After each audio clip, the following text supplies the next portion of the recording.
you said that you discovered the secret of human happiness, overcoming human suffering, because happiness is a totally different thing, but overcoming human suffering. And I suspect that's down to releasing material attachments and getting more into being happy with who you are as a being and just being happy with very little. Partly. What I discovered wasn't so much... Well, I did discover a way to overcome suffering, but what I discovered was the cause of suffering. Now, that's a Buddhist thing. That's not new. So when I say I discovered that, I didn't discover it. I found it, and it was already there waiting.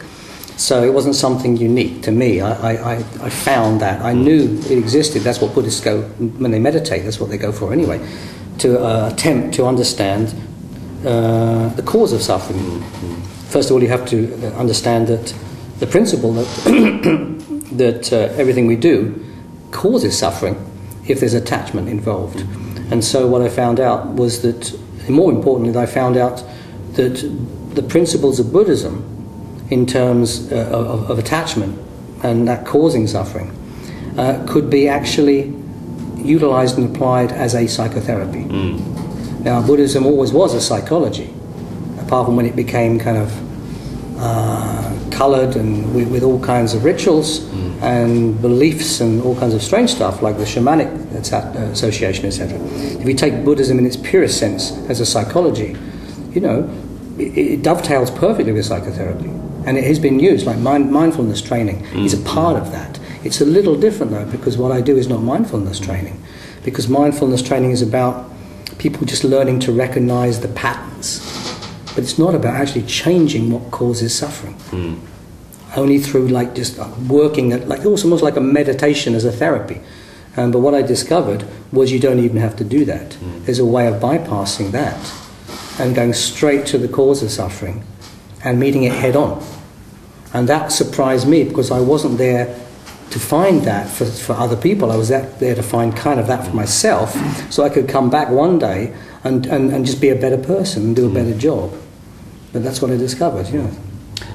Back in, I think, 2002, 2003, when I contacted you, I mentioned Patrick Moore, because I'd met him, and really irritatingly, you said to me, well, when you meet me, ask me about Patrick Moore.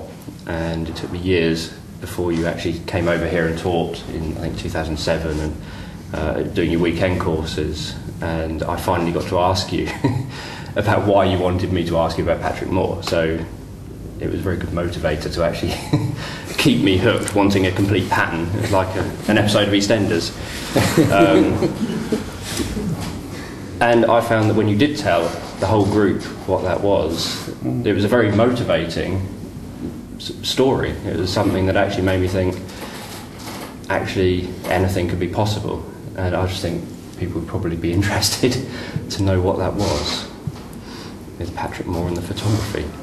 I think that, you know, when you're a therapist, your entire focus has to be on helping that person have a wonderful life, that client or that patient.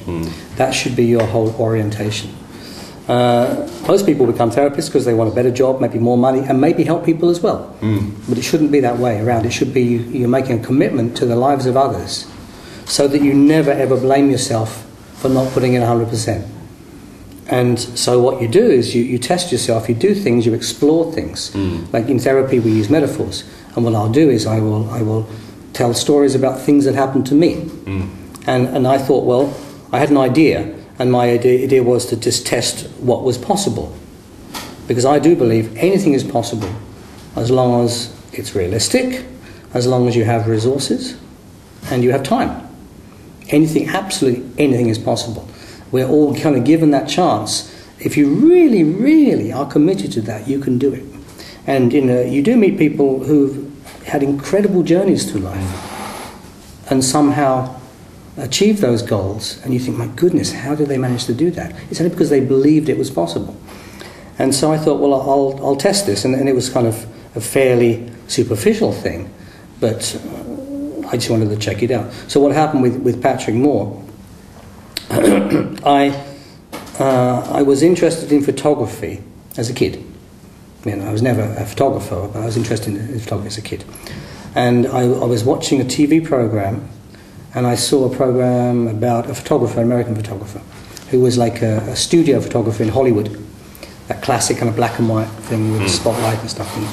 And so I thought it was an interesting program. And it turned out that he photographed celebrities, and he was famous photographer, and they all wanted to take their picture.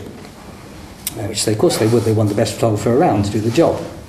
And I thought to myself, well, I'm interested in photography. I don't want to be a photographer, but I wonder, could I actually become a famous photographer, like in a week? And I don't mean something that's fairly insignificant. I mean something where people go, wow, oh, he's famous. I thought, what if I could actually kind of shortcut that process in some way? And I kind of thought about it. And it occurred to me that famous photographers photograph famous people. If you wanted to be a famous photographer, what you have to do is just photograph famous people.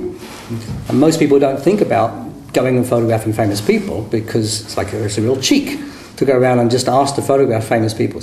So I thought, well, okay, I wonder if I could do this. Can I pick some celebrities? And I was in Cambridge, and at that time, and I was walking through, and I passed the Union, the Cambridge Union, where they have the debates and talks. And there was a little poster there for the Dalai Lama. And I thought, oh, wow, the Dalai Lama. I'm Buddhist anyway, so I thought, that's nice. And he's not going to say no. Surely he's a nice man. Maybe let me photograph him. And so I went inside, and I said, I want to photograph the Dalai Lama. And the guy said, oh, well, I can contact his representative or whatever. He said, go and have a coffee. And I went away, and I came back, and lo and behold, the Dalai Lama allowed me to have a photo session and meet him when he came to Cambridge. And so I thought, well, this is pretty good. So what if I can do it with someone else? I found out the same day, because I had to get the equipment, buy equipment for this. I found out the same day the Everly brothers were doing a concert. It was 2 hours after my appointment with the Dalai Lama on the same day, which is crazy. And Sir Patrick Moore was doing a book signing the next day. And I'd arranged with all of them to go and photograph them. And the amazing thing is I did all of those sessions, and none of them ever asked me why or who I was. It was just like it had been arranged by their agents. And I did it, and I just produced 3 photographs of these celebrities. And then I contacted the art gallery in London, the portrait gallery in London. And I said, look, I've done this. And would you be interested in exhibiting my portraits? I thought, well, if I can get into the National Portrait Gallery as well, this is amazing. And so I approached them, and they liked the idea, and I sent them the photos. And when they saw the photos, they gave me some good feedback about the photos. But they said the problem is the Dalai Lama, the Lama's not English, nor the Everly brothers. And they already had an official portrait of Sir Patrick Moore. But they loved the idea that the fact someone had the cheek to go and do this. And that's what appealed to them. And the whole exercise was to prove to me that almost anything's possible. If you really kind of think creatively, and sometimes it's like just changing things around, where this happens, then that's a result. Do it the other way around. Go to the result, and then see if it happens the other way around.